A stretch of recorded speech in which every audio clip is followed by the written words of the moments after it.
biglang sakuna sa isang lugar, bagyo, lindol at pagputok ng bulkan na para bang end of the world. Pero para sa mga Bicolano, ito ang kanilang realidad. Pero bakit nga ba?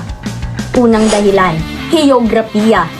Ang Bicol Peninsula ay nakaharap mismo sa Pacific Ocean na kung saan nabubuo ang karamihan sa mga bagyo.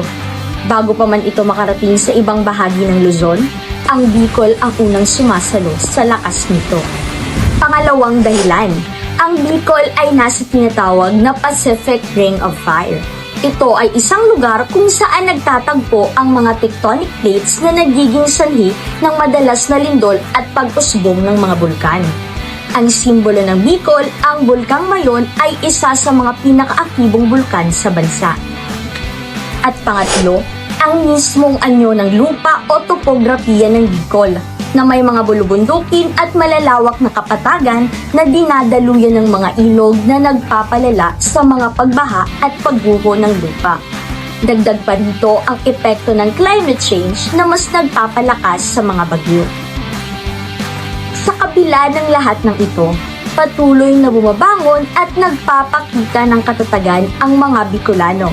Ang kanilang kalagayan ay isang paalala sa kahalagahan at paghahanda at pagtutulungan sa harap ng mga hamon ng kalikasan.